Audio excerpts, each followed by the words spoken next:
საზოგადოებრივი პოზიციით მხატვარი ნიკუშა შენგელაია შემოგვერთდება. საღამოშვიდობისა ბატონო ნიკუშა, პირველ რიგში რამდენიმე დღის წინ თქვენ მიიღეთ თბილისის საპატიო მოქალაქეობა და აქედან მინდა მოგილოცოთ.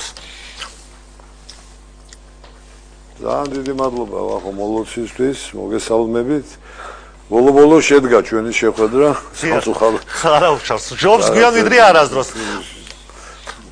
ბატონ ნიკუშა, რა განცდა მადლობა დიდი და მოგესალმებით თქვენ მაყურებელს ყველას. დიახ, შაბათს არის თვითმმართველობის არჩევნები, მეორე პოზიცია გვესმის ოპოზიციის ერთი ნაწილისგან, რომ ეს არჩევნები არ შედგება და არ ჩატარდება და არ არის ეს ლეგიტიმური და გამოცხადებული აქვს მშვიდობიანი დამხობა ხელისუფლების. თქვენ როგორ შეაფასებდით, რა ვითარებაში ვართ დღეს ბატონ ნიკუშა?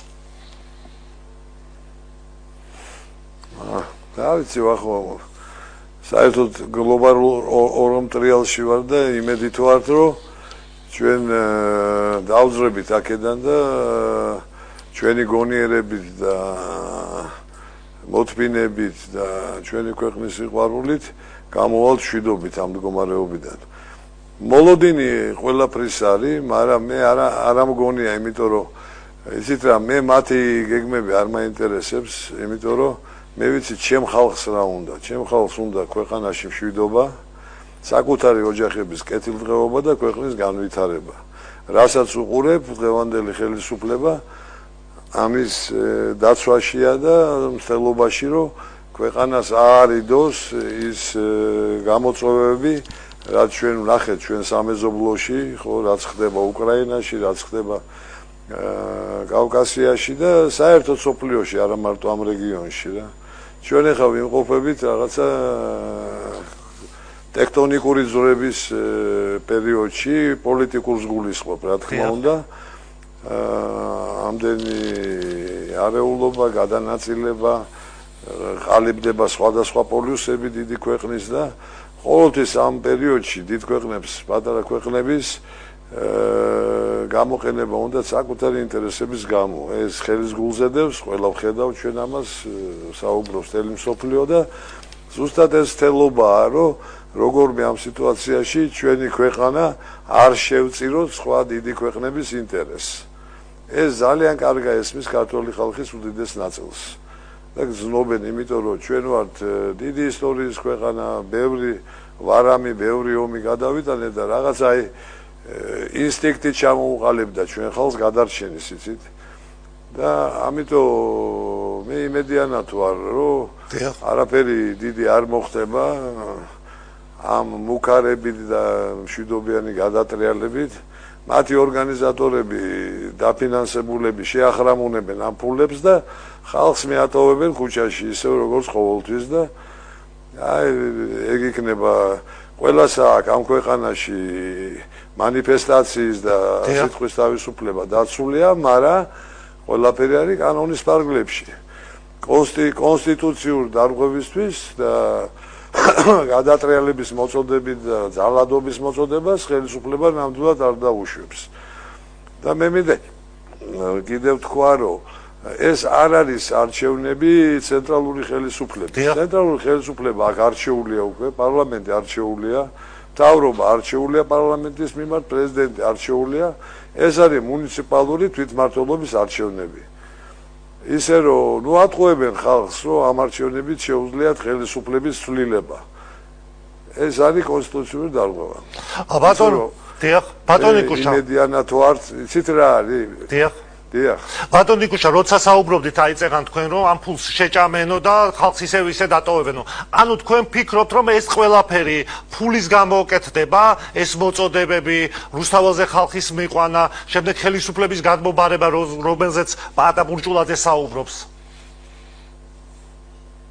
კი, პირადი კეთილდღეობის გამო 99%. ზოგმა ფული აიღოს, ზოგმა მომავალში თბილი ადგილები მოიპოვოს და ასე შემდეგ. აბა რა ქვეყნის ბედი აწუხებთ? ვერ გზნობენ, რომ ბეწვის ხიდზე გავდივარ და აქ მშვიდობის შენარჩუნება რა უჯდება ქართულ ოცნებას? მაგრამ ქართულ ოცნებას აქ ხალხის მხარდაჭერა, ამაშია საქმე.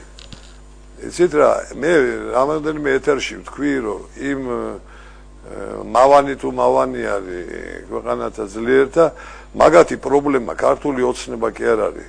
მაგათი პრობლემა არის ქართველი ხალხი. თვითონ ქართველი ხალხი არ დაუშვებს ამას.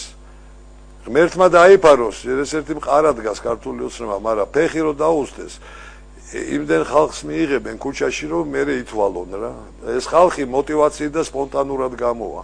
ისინი არ დაუშვებენ არასდროს იმ რეჟიმების მობრუნებას და სხვა ქვეყნების ინტერესების მონობის ქვეშ არსებობას.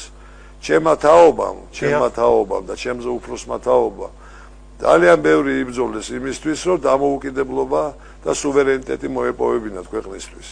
დღეს გონიათ ეს ხალხი წავიდნენ, რა კი არ ჩანან ქუჩაში და არ აქტიურობენ? 10-ჯერ მეტი არიან. კარგად მაგას არჩევნები არ ყვევს. 1,200,000 კაცია. თუ იგზნო ქართულმა ხალხმა, რომ მათ ქვეყანას, მათ შვილებს, მათ ოჯახებს ომი ემუქრებათ, თქვენ როგორ გონიათ, სახლებში დარჩებიან ისინი? ბატონო ნიკუშა, როდესაც თქვა დიახ, დაასრულეთ. ხო, ისე რომ ქართულ ოცნებასთან და ბიძინა ივანიშვილთან ერთად საქართველოს იცავს ქართველი ხალხი.